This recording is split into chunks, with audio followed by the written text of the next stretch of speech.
Hello students, welcome to our info education channel. আশা করি তোমরা সকলে ভালো আছো।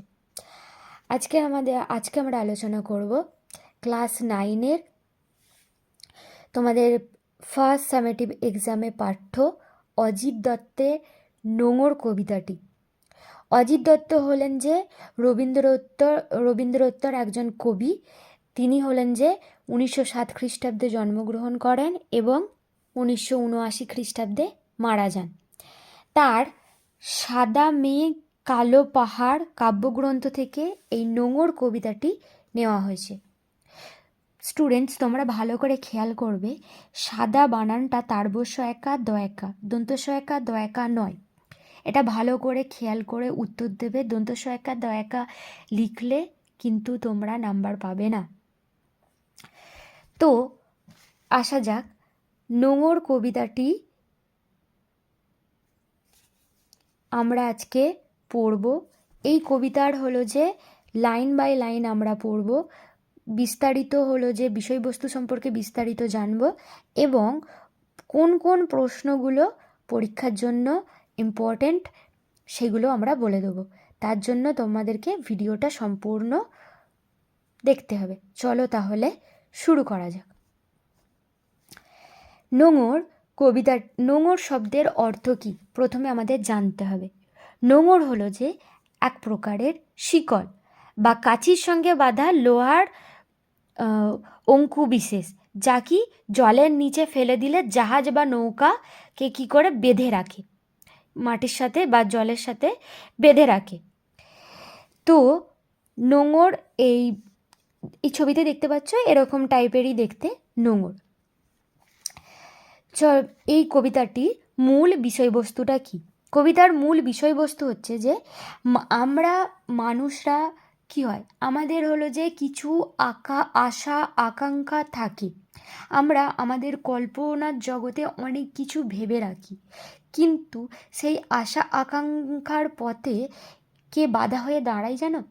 কঠিন বাস্তব। বাস্তব হলো যে আমাদের আশা আকাঙ্ক্ষার পথে বাধা হয়ে দাঁড়ায়।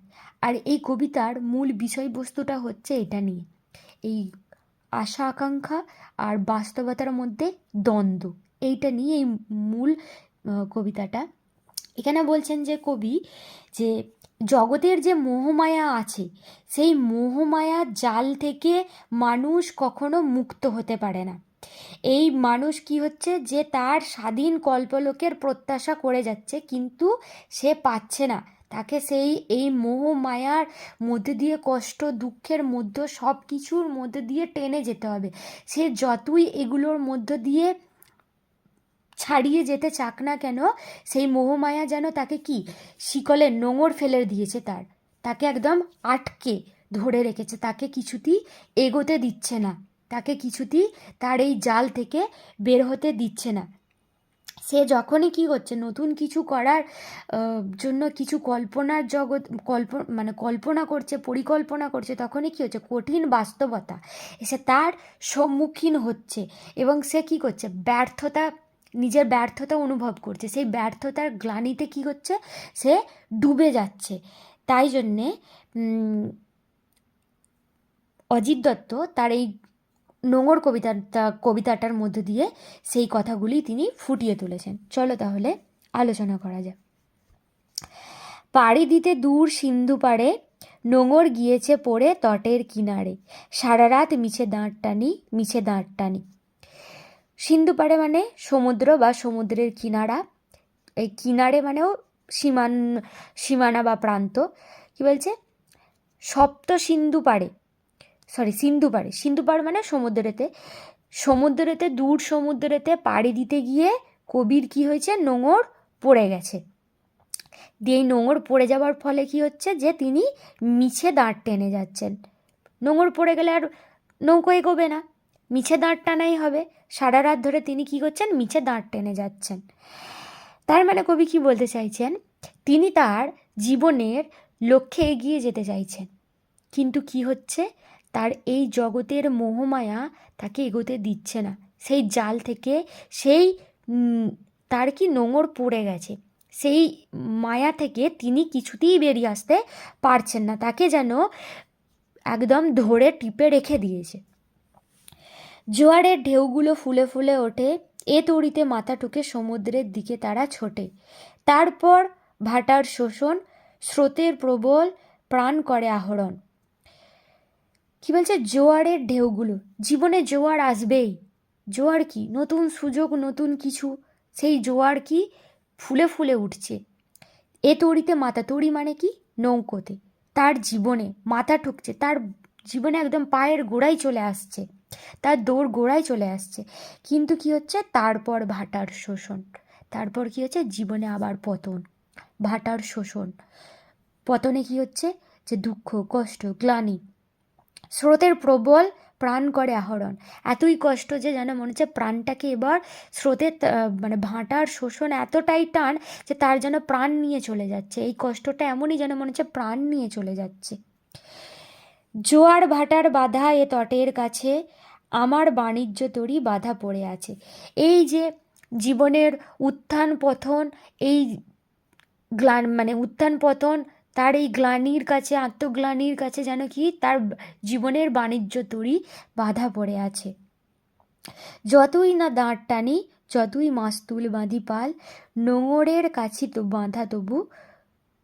বাঁধা তবু এই নৌকো চিরকাল। বলছে আমি যতই দাঁড় টেনে যাই না কেন, যতই মাস্তুল বাঁধি না, মাস্তুলে পাল বাঁধি না কেন, আমার জীবনের মানে কবির জীবনে নৌকা চিরকাল কি নোঙরের কাছে বাধা পড়ে গেছে। মানে কবি বলতে চেয়েছেন তার সব প্রচেষ্টাই যেন কি হচ্ছে? ওই নোঙরের কাছে, মানে ওই মায়ার, মোহমায়ার কাছে সব কিছু এসে যেন তিনি হেরে যাচ্ছেন, তার কাছে যেন বাধা পড়ে গেছে।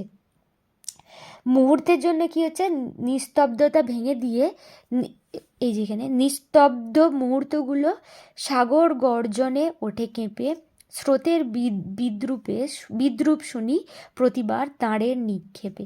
মানে কি বলছেন কবি? বলছেন যে মুহূর্তের মধ্যে যেন নিস্তব্ধতাকে ভেঙে দেয় সময় সমুদ্রের উত্তাল ঢেউ। যেন তিনি প্রতি পদক্ষেপে যেন তিনি তার ব্যর্থতার গ্লানির হলো যে বিদ্রুপ শুনতে পান। তিনি যেন শুনতে পান যে তার হেরে যাওয়ার প্রতি যেন সব যেন স্রোত যেন কি, সমুদ্র স্রোত যেন কি বিদ্রুপ করছে, সমাজ যেন তার প্রতি বিদ্রুপ করছে। যতই তার দিকে চেয়ে করি দিকের নিশানা, ততই বিরামহীন এই দাঁড় টানা। মানে তিনি গন্তব্যে পৌঁছানোর জন্য যতই নির্ভুল এবং অব্যর্থ পথের সন্ধান করেন না কেন, তিনি যেন সেখানে পৌঁছাতে পারেনই না। যেন দিক হারা হয়ে যায়, যেন দিক তিনি খুঁজে পানই না।